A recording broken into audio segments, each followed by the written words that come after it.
Hello বন্ধুরা, আজ 19 December শুক্রবার। চলুন শুরু করি আজকের বরাক উপত্যকা তথা সমগ্র আসামের গুরুত্বপূর্ণ সংবাদগুলি দিয়ে। গতকাল লোকসেবা ভবনে এক আনুষ্ঠানিক অনুষ্ঠানে নগর উন্নয়ন বিভাগের অধীনে 43 জন নগরীয় কারিগরি আধিকারিকের নিয়োগপত্র বিতরণ করা হয়েছে। মুখ্যমন্ত্রী ড হিমন্ত বিশ্ব শর্মা নিজ হাতে নির্বাচিত প্রার্থীদের হাতে নিয়োগপত্র তুলে দেন। অনুষ্ঠানে উপস্থিত ছিলেন উন্নয়ন বিভাগের মন্ত্রী জয়ন্ত মল্ল বড়ুয়া, যিনি রাজ্য সরকারের স্বচ্ছ ও মেধাভিত্তিক নিয়োগ প্রক্রিয়ার উপর আলোকপাত করেন। উল্লেখযোগ্য যে রাজ্য সরকার ইতিমধ্যেই 1,42,029 জন প্রার্থীকে নিয়োগ প্রদান করে কর্মসংস্থানে এক নতুন মাইলফলক স্থাপন করেছে। অন্যদিকে রাজ্যের সমস্ত সরকারি কর্মচারীর জন্য মুখ্যমন্ত্রী কঠোর নির্দেশ জারি করেছেন। তিনি স্পষ্টভাবে জানিয়েছেন, প্রতিদিন সকাল 10টার মধ্যে অফিসে উপস্থিত থাকা বাধ্যতামূলক এবং কোনো ধরনের গাফিলতি বা দেরি বরদাস্ত করা হবে না। এই নির্দেশনায় প্রশাসনিক শৃঙ্খলা ও কর্মদক্ষতা বাড়ানোর লক্ষ্যে গুরুত্বপূর্ণ পদক্ষেপ নেওয়া হয়েছে। আজ থেকে হাইলাকান্দি জেলায় সুশাসন সপ্তাহ শুরু হয়েছে। 19 থেকে 25 ডিসেম্বর পর্যন্ত প্রতিটি গ্রাম পঞ্চায়েতে জনগণের দুয়ারে সরকার শীর্ষক সভা অনুষ্ঠিত হবে। সভাগুলোতে সরকারি বিভাগের কর্মকর্তারা উপস্থিত থেকে জনগণকে পরিষেবা ও প্রকল্পের তথ্য প্রদান করবেন এবং সাধারণ মানুষের সমস্যার সমাধানের উদ্যোগ নেবেন। শিলচরে শিশু সুরক্ষা জোরদার করতে কাছাড় জেলা প্রশাসনের উদ্যোগে শুরু হয়েছে 90 দিনের বিশেষ অভিযান সুরক্ষিত শৈশব সোনালী অসম।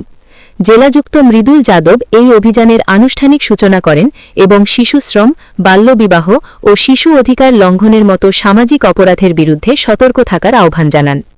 শিশুদের সুরক্ষা নিশ্চিত করা প্রশাসনের পাশাপাশি সমাজের সকল স্তরের মানুষের যৌথ দায়িত্ব।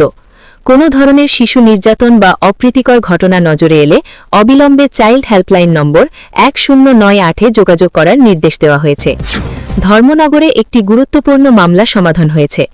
ডেলিভারি কর্মী প্রসেনজিৎ হত্যাকাণ্ডের মূল অভিযুক্ত সুস্মিতা, সঙ্গীতা এবং সৌরভ ভট্টাচার্যকে পুলিশ গ্রেফতার করেছে। এছাড়াও সামাজিক মাধ্যমে সঙ্গীতা ভট্টাচার্যের রাজনৈতিক পরিচয় নিয়ে নানা দাবি উঠেছে, তবে সরকারি কোনো তথ্য এখনও প্রকাশিত হয়নি। আচিমগঞ্জ বাইপাস সড়কে ভয়াবহ দুর্ঘটনায় 3টি গাড়ির সংঘর্ষে 5 জন গুরুতর আহত হয়েছেন। আহতদের দ্রুত উদ্ধার করে চিকিৎসার জন্য শিলচর মেডিকেল কলেজে পাঠানো হয়েছে। প্রত্যক্ষদর্শীরা জানিয়েছেন, বেপরোয়া গতিতে গাড়ি চালানোর কারণে এই দুর্ঘটনা ঘটেছে। ধর্মীয় খবরও আছে। তোপখানা জামিয়া ইসলামিয়া মাদ্রাসা মসজিদে আগামীকাল জুম্মার নামাজে খুতবা দেবেন বিশ্বনবীর বংশধর সাইয়্যদ মাওলানা আজজাদ মদনী। ধর্মপ্রাণ মুসলমানদের উপস্থিত থাকার জন্য মসজিদ কর্তৃপক্ষ বিশেষভাবে আহ্বান জানিয়েছে। শিক্ষাক্ষেত্রে ভালো খবর এসেছে। কাছাড় জেলার শিলচরের 2 শিক্ষার্থী পীয়ূষ দেবনাথ ও দেবাঞ্জলি ভট্টাচার্যী প্রধানমন্ত্রী নরেন্দ্র মোদীর সঙ্গে পরীক্ষা পে চর্চা অনুষ্ঠানে অংশগ্রহণের সুযোগ পেয়েছেন। 21 ডিসেম্বর গুয়াহাটিতে অনুষ্ঠিত হওয়া এই অনুষ্ঠানে তারা শিক্ষাজীবন ও পরীক্ষার চাপ নিয়ে প্রধানমন্ত্রীর সঙ্গে মতবিনিময় করবেন। রাতাবাড়ী বিধায়ক বিজয় মালাকারকে নাগরিকত্ব সংক্রান্ত গুরুত্বপূর্ণ শুনানি গৌহাটি হাইকোর্টে অনুষ্ঠিত হয়েছে। আদালত তাকে 4 সপ্তাহের মধ্যে বৈধ নাগরিকত্ব প্রমাণপত্র দাখিল করার নির্দেশ দিয়েছে। মামলায় ভোটার তালিকা এবং ভোটার আইডি সংক্রান্ত জটিলতা সামনে এসেছে। ডিজিটাল প্রশাসন ও স্বচ্ছতার ক্ষেত্রে মুখ্যমন্ত্রী ড হিমন্ত বিশ্ব শর্মা ফেসবুকে জানিয়েছেন, প্রাক্তন সরকারের সময়ে জেলা পরিবহন দপ্তরে দুর্নীতি ও দালাল চক্রের কারণে সাধারণ মানুষ চরম ভোগান্তিতে পড়তেন। এখন আধুনিক ডিজিটাল ব্যবস্থার মাধ্যমে ড্রাইভিং লাইসেন্স বা রেজিস্ট্রেশন নবীকরণ সহ সমস্ত পরিষেবা সহজ ও দ্রুত প্রদান করা হচ্ছে। রাজনৈতিক ভবিষ্যতের কথাও বলেছেন মুখ্যমন্ত্রী। আগামী 2026 ও 2031 সালের বিধানসভা নির্বাচনে বিজেপি জয়ী হবে। কংগ্রেস 2036 সালের জন্য প্রস্তুতি নিচ্ছে বলে তিনি উল্লেখ করেছেন। এদিকে এআইইউডিএফ সভাপতি বদরুদ্দিন আজমল মুখ্যমন্ত্রীর ওপর বিতর্কিত মন্তব্য করেছেন এবং রাজ্য শাসন ব্যবস্থা হিটলারি শাসন বলে অভিহিত করেছেন। নওগাঁ জেলায় 15 জনকে বিদেশি ঘোষণা করা হয়েছে এবং তাদের 24 ঘণ্টার মধ্যে ভারত ত্যাগের নির্দেশ দেওয়া হয়েছে। এই তালিকায় জুরিয়ার আহেদা খাতুনের নামও রয়েছে। অরুণাচল প্রদেশে 8 ডিসেম্বরের ট্রাক দুর্ঘটনায় নিহত 20 জন শ্রমিকের পরিবারকে মুখ্যমন্ত্রী চেক প্রদান করেছেন। পরিবারগুলোকে 5 লাখ টাকা, আহতদের 1 লাখ টাকা এবং কেন্দ্রীয় সরকারের পক্ষ থেকে 2 লাখ টাকা প্রদান করা হবে। দুর্ঘটনার 3 জন অভিযুক্ত ইতিমধ্যে গ্রেফতার করা হয়েছে। মেঘালয়ে বড় প্রকল্পের খবর। নিউ শিলংয়ে নিউ ভারতের বৃহত্তম ফুটবল স্টেডিয়াম নির্মাণের পরিকল্পনা গ্রহণ করা হয়েছে।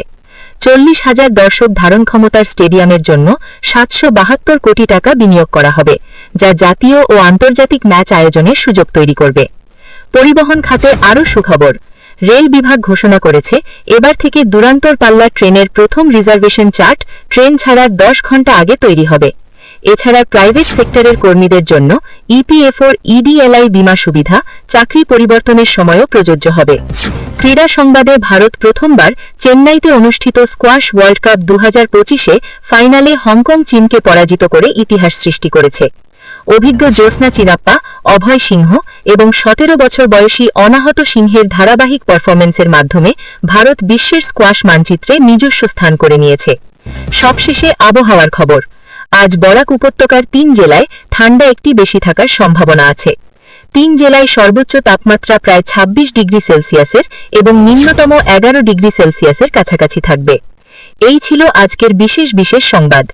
ভিডিওটি ভালো লাগলে লাইক করুন আর এইভাবে প্রতিদিনের তথ্যপূর্ণ খবর পেতে চ্যানেলটি সাবস্ক্রাইব করতে ভুলবেন না। ধন্যবাদ বন্ধুরা, আগামীকাল আবার দেখা হবে নতুন খবর নিয়ে। জয় হিন্দ।